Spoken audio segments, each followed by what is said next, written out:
탄지로는 무이치로와 도공아이가 싸우고 있는 건가 싶어 중재를 해야 할지 고민하고 있었는데 그 순간 무이치로는 도공아이를 가차없이 쓰러뜨린 뒤 멱살을 잡았습니다. 이에 탄지로는 무이치로를 막으며 그의 손목을 잡아보았지만 이것이 주와의 격차라는 것을 보여주듯 탄지로가 잡은 손목은 꿈쩍도 하지 않았죠. 그리고 이젠 무이치로의 차례. 그는 일격에 탄지로를 쓰러뜨렸고 그런 실력으로 쟤도 기살대에 들어왔다며 비아냥댔습니다. 그런데 순간 무이치로는 탄지로가 짊어진 상자에서 어떤 기운을 느끼게 됩니다. 이어서 무이치로가 상자에 손을 대려는 찰나 탄지로는 네즈코에게 향하는 무이치로의 손을 쳐내며 만지지 말라고 경고했습니다. 무이치로는 자신의 손에서 얼얼한 통증을 느꼈는데 주와의 격차에도 네즈코를 생각하는 탄지로의 마음이 불러온 순간적인 힘이었죠. 이와 동시에 탄지로는 무이치로에게 잡혀있던 도공아이를 구해냈습니다. 탄지로는 도공아이를 다독였으나 이미 아이는 자신의 어떤 것을 빼앗기지 않기 위해 불신으로 가득한 상태였고 고문을 당해도 절대 넘겨주지 않겠다고 말했습니다. 이에 무이치로는 주의 시간과 너희의 시간은 그 가치가 전혀 다르다며 힘의 논리에 입각한 모습을 보였죠.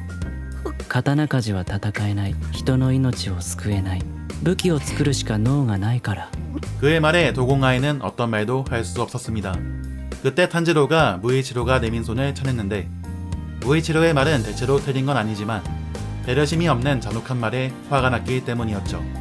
탄지로가 생각하는 검객과 도공의 관계는 악어와 악어새 같은 공생관계였고 서로 각자의 위치에서 맡은 역할을 하며 싸우고 있는 건 마찬가지라고 말했습니다.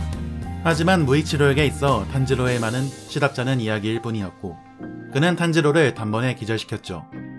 탄지로는 순간 하가네즈카의 목소리를 들었으나 탄지로가 깨어나기 전 하가네즈카는 도망갔고 탄지로는 무이치로는 어떻게 되었는지 도공아이에게 물었습니다. 무이치로는 도공아이가 열쇠를 줘버리자 사라졌는데 그 열쇠의 용도는 도공아이의 조상이 만들어낸 108가지의 동작을 취할 수 있는 전투훈련용 기계인형을 작동하는 열쇠였습니다.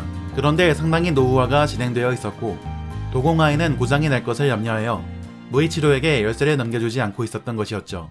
그때 어디선가 싸우는 소리가 들려 그곳으로 향했고 도공아이는 말했습니다.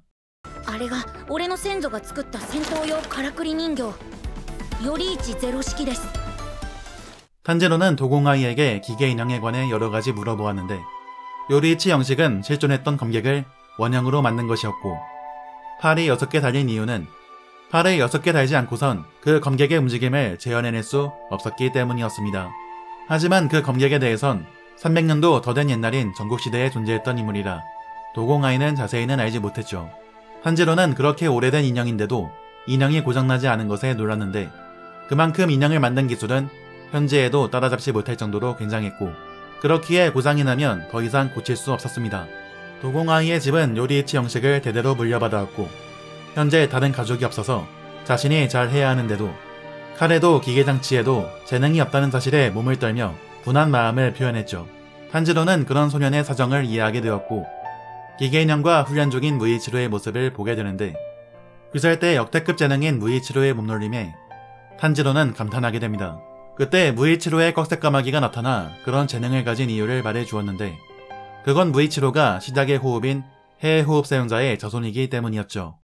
하지만 탄지로는 무이치로가 정작 사용하는 호흡이 해호흡이 아닌 것에 의문을 표했고 까마귀는 허를 찔린 것에 탄지로의 볼을 물어뜯었습니다. 그때 탄지로는 낯익은 저 인형의 모습을 본 게 꿈속이었다는 것을 기억해냈죠. 당연히 전국시대의 무사를 알고 있는 건 너무 비현실적인 일이었지만 이때 도공아이는 그건 기억의 유전일 거라고 말하며 도공마을에서 전해져 내려오는 이야기를 들려주게 됩니다.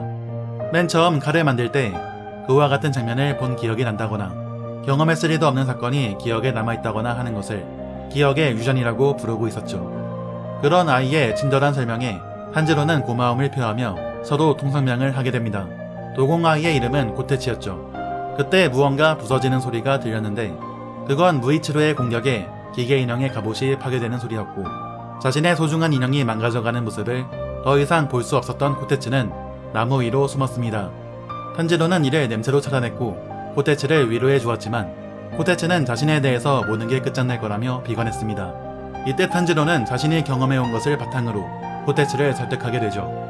정리하자면 사람은 목표로 하는 것을 이루기 위해 현재의 삶에 충실히 최선을 다하며 살아야 하고 설령 그 뜻을 이루지 못한다고 할지라도 그 노력은 헛수고가 아닌 다음 때에 연결되는 톱니바퀴가 되어 원래 이루고자 했던 뜻을 이루게 될 거라는 말이었죠. 함께 노력하자며 격려해주는 탄지로의 모습에 코테츠는 인형을 끝까지 지켜보기로 마음먹었고 이들은 인형이 있는 곳으로 향하게 됩니다. 그런데 무이치로는 이미 수련을 끝마친 상태였고 무이치로는 부러진 자신의 칼 대신 인형의 칼을 가지고 가겠다며 부러진 인형의 팔을 내보였습니다. 이에 코테츠는 서둘러 인형이 있는 곳으로 향했고 탄지로는 그런 무이치로의 모습에 악의는 느껴지지 않는다고 생각했죠. 탄지로는 코테츠가 있는 곳을 찾아갔고 코테츠는 쓰러진 인형의 모습에 망연자실한 상태였습니다. 그래도 이들은 일단 인형의 상태를 확인해보고자 인형을 일으켜 세웠는데 역시 움직이지 않는가 싶었으나 다행히도 인형은 움직이며 자세를 고쳐잡았죠. 이에 탄지로는 매우 기뻐했으나 코테츠의 상태가 뭔가 이상했습니다. 그의 모습은 매우 비장했죠. これで修行して澄ました顔のクソガキよりも絶対に強くなってくださいね. 탄지로는 그런 코테츠에 기대를 안고 요리이치 형식을 통해 수련하게 되는데 그와 별개로 탄지로도 무이치로를 떠올리며 자신도 강해져야 한다는 필요성을 느끼고 있었죠. 그런데 인형을 상대하긴 쉽지 않았습니다. 이에 코테츠는 탄지로의 움직임을 코칭해주게 되죠. 코테츠는 칼과 기계장치에는 재능이 없었지만 대신 분석력이라는 재능을 가지고 있었고 게다가 코테츠만이 알고 있던 요리이치 형식의 숨겨진 비밀, 인형을 조작하는 방법이 따로 있었고 이를 통해 도공이 검객의 약점을 찌르는 동작을 짜서 싸움을 붙일 수 있었습니다. 따라서 무이치로는 기계 인형으로 의미 있는 수련을 한 것은 아니었고 뛰어난 분석력으로 탄지로의 약점을 파악해 기계 인형의 움직임을 조정할 코테츠가 있는 지금 탄지로는 기계 인형을 통해 자신의 약점을 보완하는 완전한 수련을 할 수 있는 셈이었죠. 그런 코테츠의 감독하에 탄지로는 삼도천을 건널 것 같은 기분을 느낄 정도로 어마무시한 양의 훈련을 진행했고 그 과정에서 예민한 후각을 통한 능력인 허점의 실과는 또 다른 능력을 습득하게 됩니다. 그것은 상대의 움직임을 냄새로 미리 알 수 있는 동작 예지 능력이었죠. 훈련이 계속 진행될수록 탄지로는 동작 예지 능력을 사용하는 것에 완전히 감을 잡아 인형의 움직임을 뛰어넘을 수 있었고 마지막 혼신의 일격을 가하고자 합니다. 그러나 문득 인형을 고장낸다는 것에 코테츠를 떠올리며 망설였으나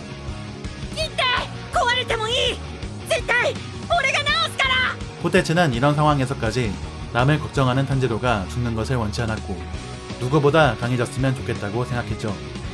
이에 탄지로가 인형에게 최후의 일격을 먹이자 인형의 얼굴은 금이 가기 시작해 곧 부서졌는데 그 안엔 한 자루의 칼이 숨겨져 있었습니다. 대체 이 칼의 정체는 무엇일까요?